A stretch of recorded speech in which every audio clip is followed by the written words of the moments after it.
Would you heat your home in the winter with all the doors and windows open? Of course not. It would be a complete waste of energy and money. Yet this waste of energy, resources, and money is exactly how many organizations continue to approach and implement change. But there's a better way, one that results in healthy and sustainable change. Before you launch your next change initiative, watch this short video for an approach that will give you a greater return on your investment. Welcome back to the channel. For those of you who don't know me, I'm Dr. Dawn Marie Turner, President of Turner Change Management and creator of the Readiness Mindset. Every leader I work with wants their changes in their organization to be done faster and smoother.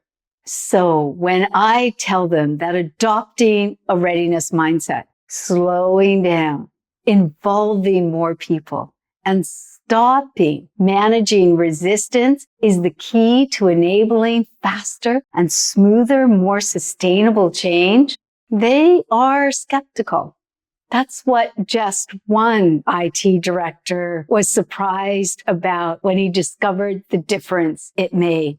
As he stated, he had never had a project roll out that smoothly. 2 days after implementation, people started using the system as intended and were focused on moving forward and getting more value from it. When he compared that project to a previous implementation of the same software in another department using the traditional approach to change, he noted that took weeks after implementation and he was still hand-holding and helping employees and they were not focused on moving forward. That's the paradox. Although using a readiness mindset feels like it takes more time, it doesn't. To understand this paradox, let's first explore the most common approach to organizational change, an approach I call the project-centric approach. In this approach, leaders begin and launch change with planning, often asking, how do we get this change implemented? And what will we do to manage the resistance? The initial planning is followed by training, implementation, and finally, control and compliance of the new activities and behaviors, policies, or procedures. On the surface, this approach appears to be an efficient way to enable change in your organization. Create a plan, train people in the new activities, implement, and then make sure that they continue to do the activities. Leaders feel like they're moving forward quickly because tasks and activities are getting done and often on schedule. However, it's an illusion. In reality, that approach takes more time, uses more resources, and creates unstable change. That's because of where your time and energy are expended and the return on that energy. The project-centric approach discounts the time and energy needed during a change event's pre- and early launch period and jumps straight into planning. Then a little bit more energy is spent on training and then even more energy on implementation. Therefore, people's response to the event, their discomfort with the adoption and the other issues and activities necessary for getting those new activities embedded into your organization occur just around the time of implementation, when time is at a premium and deadlines are looming. At the same time, most of the adoption work, that's the work needed to sustain those new activities, to get those activities embedded into your organization and achieve your return on investment, occurs in the conformance and compliance phase, which is usually after your project has been completed. So the problem with this approach and why the time saving is an illusion is that you expend more energy and resources as people move through the transition process. but your return on that energy investment decreases. You must also manage the quote unquote resistance created when the change recipients are pushed into action without a sufficient level of readiness. So it's like heating your house in the winter while leaving all the doors and windows open. Contrast that with the readiness-based approach. Our D methodology contrasts that common project-centric approach with a readiness mindset, change recipient-centric approach. This approach focuses on building readiness instead of managing resistance. And it focuses on what the change recipients will need to move through the process and ensure those new activities and behaviors get adopted. With this approach, you begin earlier by defining the change and the transition that will be needed. For example, adhering to the law of change, creating and ensuring there's a shared understanding of your intended outcome story. I've done a previous video on the law of change. I'll put it in the show notes below. Giving the people who will need to do the heavy lifting, the time and space to internalize the event and prepare for the journey that will be needed.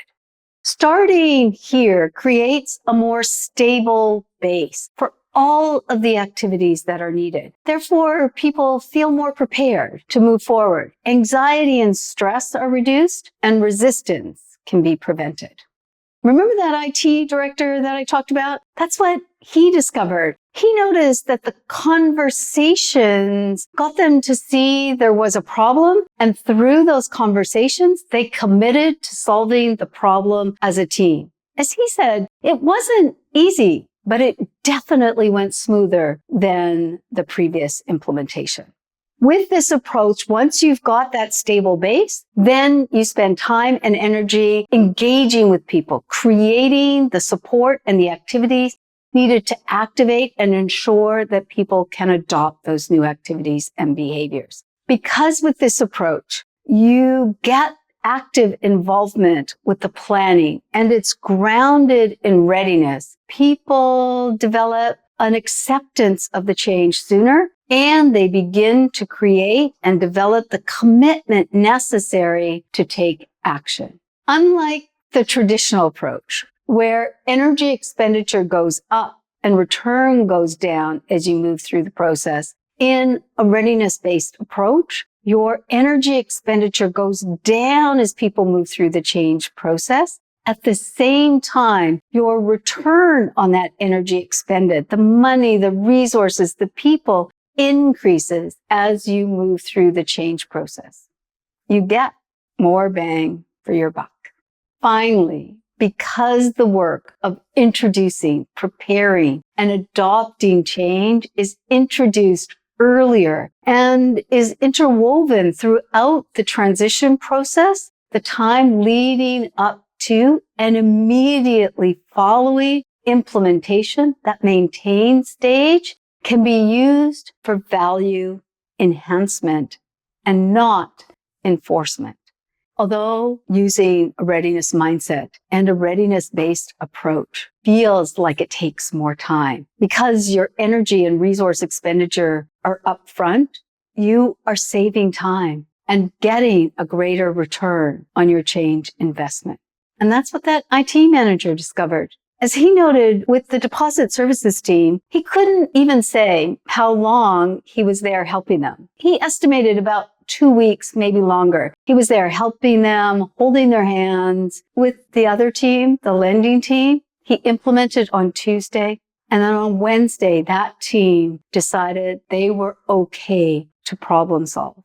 They didn't want to go back to their old way. In the days and weeks following, he regularly got emails about additional ways to add value to the system and use the system. They were more receptive to the idea that change doesn't end.